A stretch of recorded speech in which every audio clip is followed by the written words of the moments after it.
Hello students, कैसे हैं आप लोग। आज हम उसी भाग को आगे बढ़ाते हुए यानी संविधान के कुछ भाग जो हमने पीछे देखे हैं 2 वीडियो में, आज हमारा तीसरा वीडियो है ये। यानी 7 तक तो हम देख चुके थे, आज 8वां भाग, 9वां, 10वां, 11वां, 12वां जो तक हो सकेगा इतना हम करेंगे। इनके साथ ये है कि आपको अच्छे से ध्यान रखना है कि जब मैं भाग आपको बता रही हूँ, मैं छोटे छोटे पार्ट इसलिए लेके आई हूँ ताकि आप भाग के साथ आर्टिकल भी अच्छे से याद कर सको। क्योंकि करवा तो मैं 12 के 12 भाग जो आपको एक वीडियो में देती, आधे घंटे में हो जाता, कोई बहुत बड़ा इशू नहीं है। क्योंकि मैं भाग लिखती, अनुच्छेद लिख देती, ख़त्म बात होती, उसका विषय क्या है हो ही जाता वो। लेकिन मेरा ये जो लिखने का, ये जो पढ़ाने का उद्देश्य क्या है कि आप समझो, आप में एक समझ विकसित हो कि चीज़ क्या है, हम क्या पढ़ रहे हैं, कौन सी चीज़ किससे रिलेवेंट है। इसीलिए मैं इनके छोटे छोटे पार्ट लेके आ रही हूँ आपके सामने। तो उसी का एक भाग आज आगे है कि जो हमारा भारतीय जो संविधान है उस पर मैंने चर्चा की थी कि हम भाग जो हैं वो 22 में उसको विभाजित करते हैं, और वो जो 22 भाग हैं उसी में 395 अनुच्छेद समाहित हैं। यानी भाग तो 22 हैं लेकिन अनुच्छेद 395 है उसमें समाहित हैं। यानी हम मोटा मोटा एक आइडिया लगा लें कि 50, 60, 10, 20 इतने आर्टिकल तो एक भाग में होंगे ही कम से कम। क्योंकि जब हम 395 को 12 में फिट करेंगे तो एक रेशो यदि हम निकालें तो काफ़ी निकलता है। तो ये है कि एक भाग में हमारे 100 भी आर्टिकल हैं, 99 भी आर्टिकल हैं, 50 भी हैं, और इनको हमें एक दूसरे विषय से जोड़ना भी है कि विषय के अंदर भी हमारे चैप्टराइजेशन है, यानी कि अध्याय हैं, उन अध्यायों के भी अलग अलग विषय हैं ताकि हम उनको समझ सकें कि ये जो अध्याय है वो किससे रिलेवेंट है, उसमें क्या आएगा। तो आज हमारा जो है भाग 8 जो है पढ़ेंगे, भाग 8 आज हम। भाग 8 जो है वो किससे रिलेवेंट होगा? भाग 8 होगा संघ शासित प्रदेश, जो हमने पहले भी चर्चा की थी। जब मैंने पहला भाग आपको पढ़ाया था, उस पहले भाग में मैंने 2 तरह के हमारा जो भारत है इसमें 2 चीज़ें होती हैं, एक संघ होता है और दूसरा क्या होता है, राज्य होता है। और इससे क्या बन जाता है हमारा देश। ठीक है, यानी कि राज्य जो है, क्योंकि मैं आपको बता दूं स्टूडेंट्स कि जब हमने पीछे भाग पढ़े हैं, 7 भाग हमने पढ़े हैं, तो आपने देखा होगा कि भाग 5 जो था वो हमारा संघ से संबंधित था, देश से संबंधित था। उसके बाद हमने क्या पढ़े हैं, राज्य पढ़े हैं हमने। अब पढ़ेंगे हम क्या, संघ शासित प्रदेश। यानी वही चीज़ यदि आपको ध्यान हो तो जो हमने भाग पहले में पढ़ी थी उसी चीज़ को हम देखो तीनों भाग में आगे बढ़ाते जा रहे हैं, और एक दूसरे से इंटरलिंक भी है कि पहले हमने क्या पढ़ा, हमारा जो संघीय सरकारें हैं वो कैसी होंगी, फिर राज्यों के बारे में हमने पढ़ा 8वें उस भाग में, फिर 9वें भाग को पढ़ेंगे, 6ठे भाग में हमने राज्यों के बारे में पढ़ा, 7वें भाग जो है हमारा निरस्त हो चुका, वो भी राज्यों के संबंध में कोई उपबंध था, और हमारा जो 8वां भाग है वो भी वही है, संघ शासित प्रदेश, यानी संघ शासित प्रदेश। और ये थोड़ा सा मैं आपको उस दिन डिटेल दे भी चुकी थी कि संघ शासित प्रदेशों की यदि संख्या देखें तो कितनी है, 8 है। ये कौन से होते हैं, ये ऐसे होते हैं कि ये पूर्णतः जो है वो केंद्र सरकार के अधीन होते हैं, और केंद्र सरकार के पास ही इनका पूरा प्रशासन होता है, उन्हीं के द्वारा इनके शासन का संचालन किया जाता है। फिर राज्यपाल हो, उपराज्यपाल, इनमें क्या होता है, उपराज्यपाल, उप प्रशासक, ऐसे इनमें नाम दिए जाते हैं। तो उनकी नियुक्ति कौन करता है, राष्ट्रपति। यानी ये डायरेक्ट किसके कंट्रोल में होते हैं, राष्ट्रपति के कंट्रोल में होते हैं। राष्ट्रपति के द्वारा ही जो है राष्ट्रपति अपना प्रतिनिधि यहाँ नियुक्त कर देता है, और उन प्रतिनिधियों के माध्यम से क्या होता है, यहाँ पे शासन का संचालन होता है। तो यानी भाग 8 जो था हमारा वो संघ शासित प्रदेश है। 8 वर्तमान में हमारे संघ शासित प्रदेश हैं और भाग 8 में है। अब स्टूडेंट बात आती है आर्टिकल की, तो इसके जो आर्टिकल हैं वो हैं 239 से लेकर 242 तक। ठीक है, क्योंकि हमने थोड़ा बहुत, यदि थोड़ा कंपटीशन की पहले भी कभी तैयारी करी होगी, आपने देखा भी होगा, तो हमने 239A, 239AA, यानी दिल्ली जैसे क्षेत्र के, यानी विशेष राज्यों का ए में, विशेष राज्यों का तो AA में दिल्ली जैसे क्षेत्र के लिए विशेष व्यवस्था है। यानी हमने यह जो है 239 में जो संघ शासित प्रदेश हैं उनके लिए भी कुछ विशेष व्यवस्थाएं भी पढ़ी हैं, विशेष उपबंध जो हमने जोड़े हैं। उसके बाद आता है स्टूडेंट्स भाग जो हमारा है 9वां भाग, और 9 भाग है, उसमें क्या है, उसमें है हमारी पंचायत राज, जो आप अच्छे से जानते हो, इनको हम बोल सकते हैं स्थानीय स्वशासन। स्थानीय स्वशासन हम इनको बोल सकते हैं। कैसे बोल सकते हैं? क्योंकि ये एक ऐसा शासन होता है कि जो लोग वहाँ के हैं उन्हीं का उसमें शासन होता है, वही संचालित करते हैं, वही चलाते हैं, चुनते हैं उनको।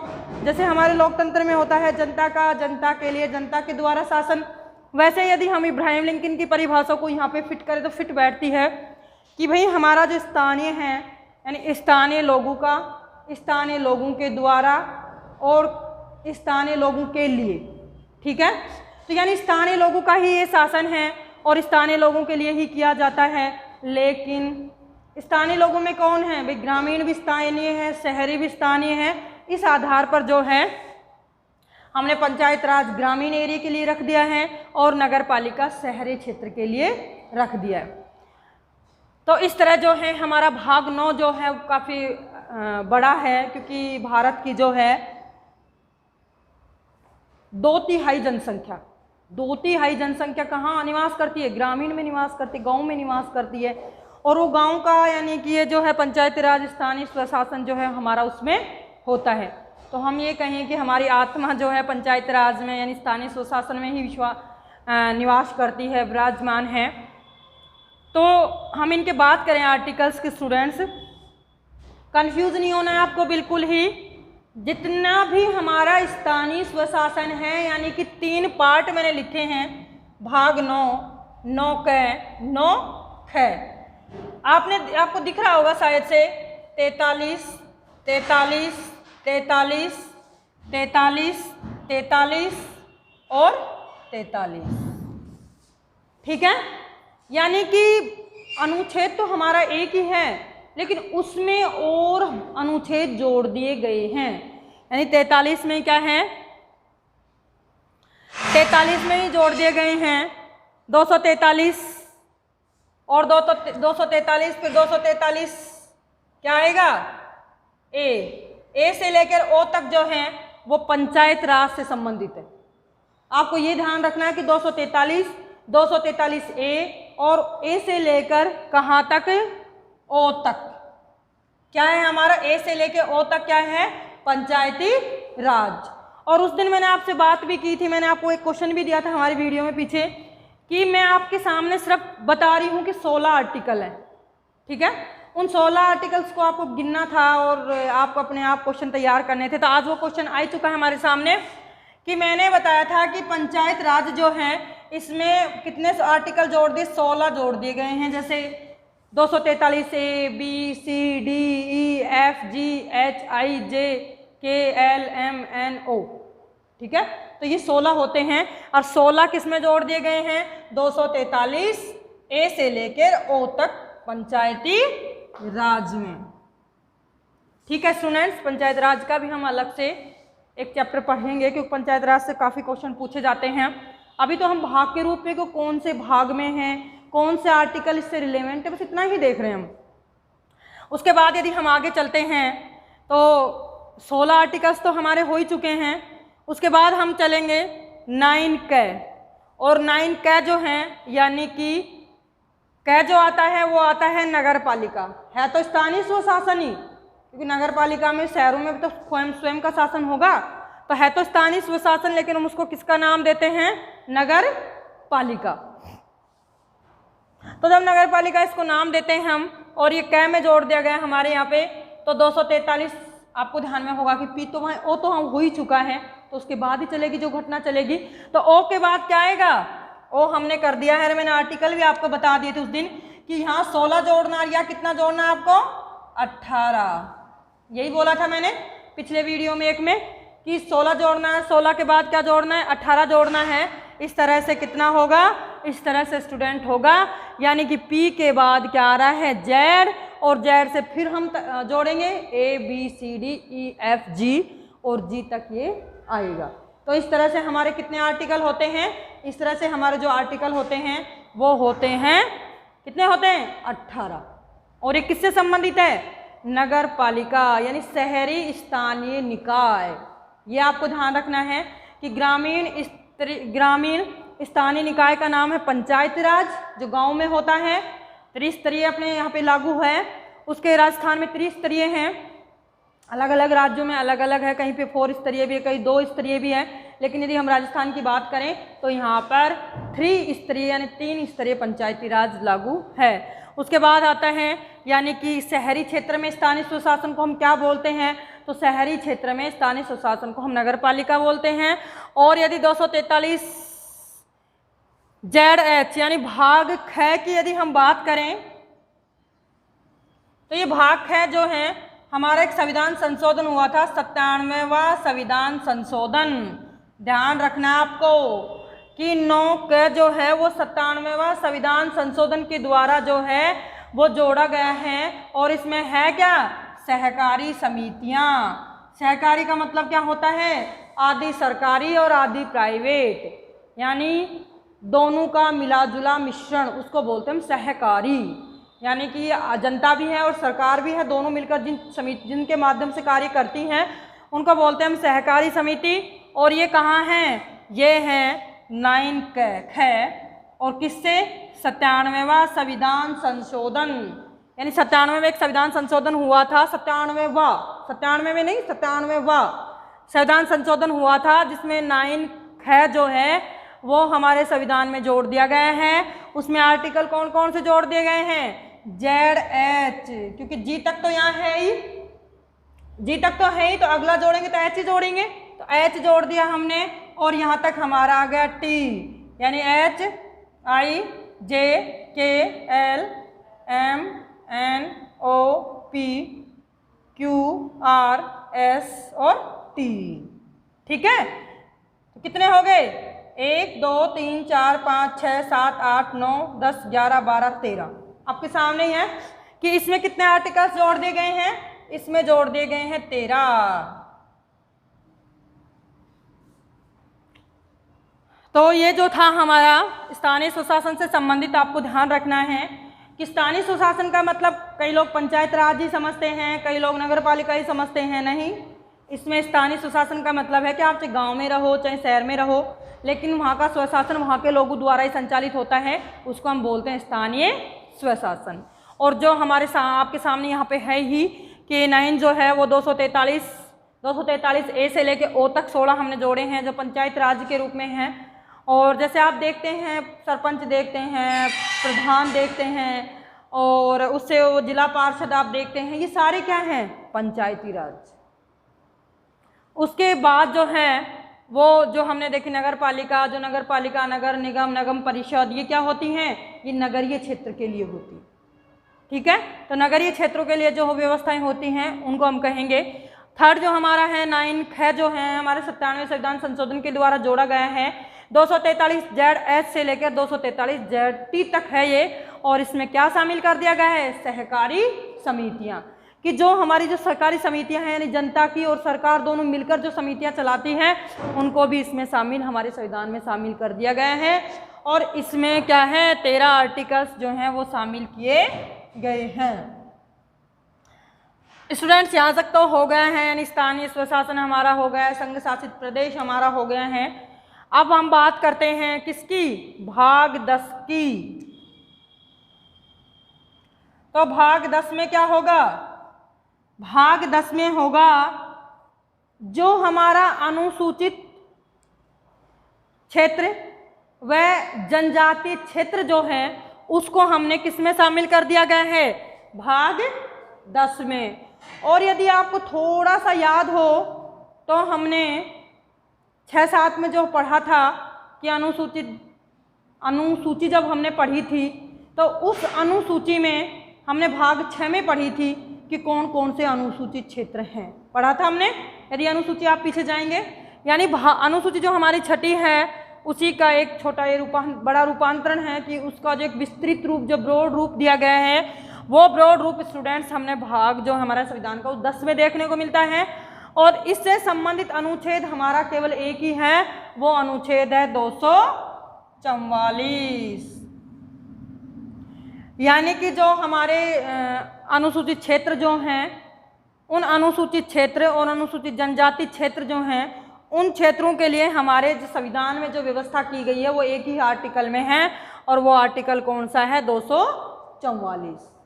ठीक है, उसके बाद आती हैं, भाग आता है हमारा 11, यानी अनुसूचित क्षेत्र, अनुसूचित और जनजातीय क्षेत्र की यदि आपसे बात करी जाए कि भारतीय संविधान के किस अनुच्छेद में अनुसूचित व जनजातीय क्षेत्र आता है, तो आपको तुरंत क्लिक करना है कि 244 आपको याद रखना है। उसके बाद यदि हम बात करें स्टूडेंट्स, तो भाग हमारा कौन सा आता है, भाग 11, जो बहुत इंपॉर्टेंट, बहुत इंटरेस्टिंग है। इंपॉर्टेंट इंटरेस्टिंग ऐसे है कि जहाँ भी विवाद होता है हर आदमी को इंटरेस्ट पैदा हो ही जाता है। दो आदमी लड़ते रहते हैं तो तीसरा बीच में जाके चुप खड़ा हो जाता है कि वो सुनता है कि क्या हिस्ट्री चल रही। वही सेम चीज़ यहाँ है कि संबंध केंद्र और राज्य में क्या संबंध हैं, कौन कौन सी चीज़ें इनकी जुड़ी हुई हैं, क्या क्या इनके मामले हैं, तो वो हमारा कौन सा है, हमारा है भाग 11 और भाग 12। यानी भाग 11 और भाग 12 हमारा जो है वो केंद्र राज्य संबंधों से रिलेवेंट है कि हमारे केंद्र राज्य संबंध जो हैं वो किस तरह के हैं। तो भाग जो 11 हम पढ़ेंगे, उस भाग 11 में 245 यानी 44 तो अनुसूचित क्षेत्रों के लिए आ गए हैं। अब पढ़ेंगे 45, 245 से लेकर 263। तो 245 से 263 जो है हमारा संघ शासित, संघ और राज्य संबंध है। और संघ राज्य संबंध कौन से, विधायी और प्रशासनिक संबंध। विधायी का मतलब समझते हैं कि जो व्यवस्थापिका से संबंधित जो भी हमारे संबंध होते हैं वो, और उसके अलावा प्रशासनिक यानी कार्यपालिका से संबंधित। तो यानी विधायिका से और कार्यपालिका से संबंधित जो भी इनके संबंध होते हैं तो उनको हमने बोल दिए विधायी संबंध, और दूसरे हमने बोल दिए प्रशासनिक संबंध। और वो कौन से में है, हमारे संविधान के भाग 11 में। आर्टिकल आपसे पूछा जाए तो आर्टिकल है 245 से लेकर 263। अब इसमें मैं आपको बता दूं कि ये जो भाग 11 है इसके दो पार्ट हैं हमारे। पहला जो पार्ट है, अध्याय 2 है, इसमें पहला अध्याय जो है वो तो है हमारे विधायी संबंध का, और दूसरा जो अध्याय है हमारा वो किसका है, प्रशासनिक संबंध। यानी ये विधायी संबंध और प्रशासनिक संबंध, संघ राज्य संबंध। यदि आपसे मैं एक छोटी सी वे में बात करूं तो हम कहेंगे संघ और राज्य संबंध भाग 11। संघ राज्य संबंध भाग 11 से है, तो भाई 11 है तो उसमें आर्टिकल कौन से हैं, तो हमने 44 तो देख ही लिया था, कंफर्म हो ही गया है। उसके बाद 45 से लेकर हम 63 तक चलते हैं, तो 263 तक कौन है, 263 तक है हमारे कौन से संबंध हैं, हमारे 263 तक संबंध है विधायी और प्रशासनिक संबंध। अब विधायी और प्रशासनिक संबंध का भी हमने 2 चैप्टर हैं हमारे कॉन्स्टिट्यूशन में। एक पहला अध्याय जो है 245 से 255 और दूसरा अध्याय है 256 से लेकर 263। यानी हमारे कैसे संबंध होते हैं, विधायी संबंध और प्रशासनिक संबंध। मान लो कि हमारे यहाँ पे प्रशासनिक संबंध कैसे हैं, जहाँ भी हम रहते हैं वहाँ पे हमें प्रशासन चलाने के लिए यहाँ जो है जो सिविल अधिकारी आते हैं, जैसे मान लो कलेक्टर आता है, IPS आता है, यानी जो भी प्रशासनिक अधिकारी यहाँ हमारे आते हैं तो वो नियुक्त कौन करता है, केंद्र सरकार करती है, नहीं करती है। IAS की एग्जाम कौन कंडक्ट करवाती है, केंद्र सरकार। लेकिन क्या कलेक्टर आपके यहाँ काम नहीं करते, राज्यों में करते हैं, करते नहीं करते, किसके प्रतिनिधि हैं वो, केंद्र के हैं, लेकिन अनुमति तो राज्य देती है ना उनको। तो इसलिए क्या है कि दोनों के मध्य में प्रशासनिक संबंध हैं कि हमें हमारा काम करने के लिए आप अपने अधिकारी दीजिए ताकि हमारा काम हो सके, ठीक है। तो उसको बोलते हैं हम अपने प्रशासनिक संबंध। और ये जो है हमारे अध्याय 2 में है। आर्टिकल की यदि हम बात करें अध्याय में 45 से 55 तक है स्टूडेंट्स हमारा, जिसमें हमारे विधायी संबंधी होते हैं केवल।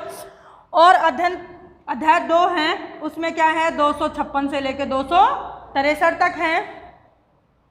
इनके बीच में एक छोटी सी चीज और है, वो चीज क्या है कि 263 तक है, यानी कि ये जो हमारा अध्याय 2 है इसमें क्या है कि जब केंद्र और राज्यों के मध्य विवाद हो जाता है, 263 आर्टिकल क्या है, 263 आर्टिकल है कि जब हमारे केंद्र और राज्य के मध्य में कोई विवाद हो जाता है, चाहे जल विवाद हो, चाहे नदी विवाद हो, चाहे कोई भी विवाद हो, जब हो जाता है तो उसके लिए हमारे परिषद, अंतर्राज्य परिषद, यानी अंतर्राज्य परिषद का गठन किया गया है। उसका कौन है, 263 में।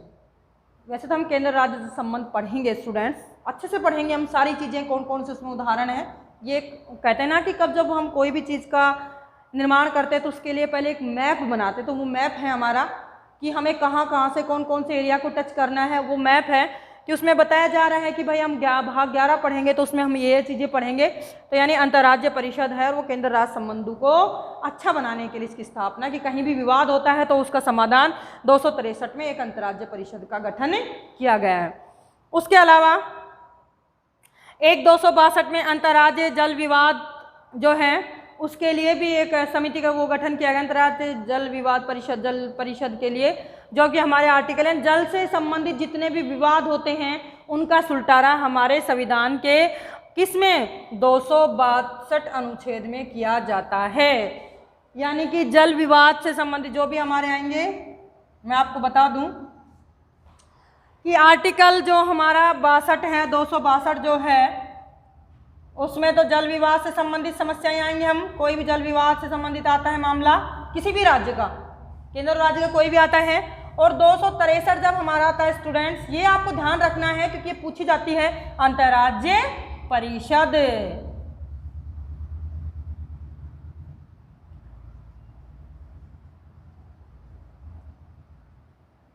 अंतर्राज्य परिषद है ये, जो क्या करती है कि इनके संबंध जो खराब हो जाते हैं उन संबंधों को ये सही करती है। तो शायद आपको जो है भाग 11 तक समझ में आ गया होगा कि हमारे केंद्र राज्य संबंध जो हैं वो भाग 11 और 12 में है। 11 में हमारे कौन से संबंध आएंगे? विधायी और प्रशासनिक संबंध, क्योंकि कौन कौन से होते हैं? 3 प्रकार के संबंध होते हैं, एक विधायी संबंध होता है, कार्यपालिका संबंध, एक वित्तीय संबंध होता है। तो हमारे जो विधायी और प्रशासनिक संबंध जो हैं वो भाग 11 में है, और वित्तीय संबंध जो हमारे हैं वो वित्तीय संबंध हमारे कहाँ पर हैं? भाग 12।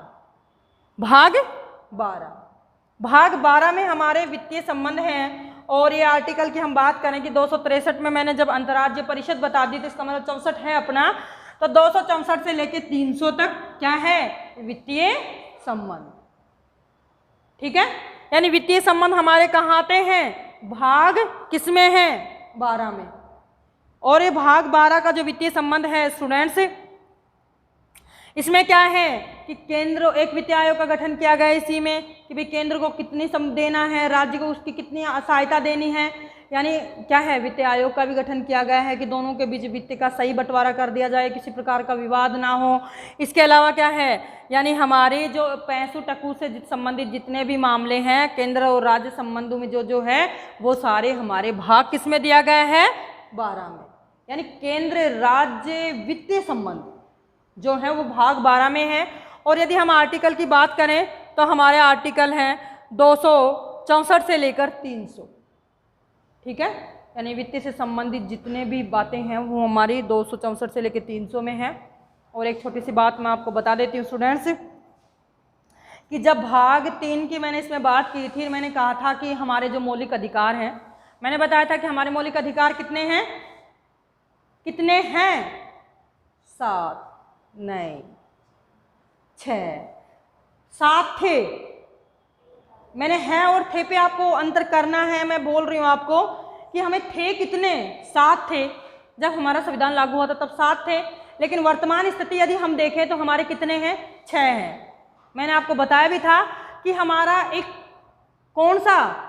संपत्ति संबंधी मौलिक अधिकार, यानी एक हमारा अधिकार था संपत्ति के संबंध में, वो जो भाग 3 में दिया गया था उसको 44वें संविधान संशोधन के द्वारा वहाँ से हटा दिया गया है और अब वो अधिकार नहीं रहा है।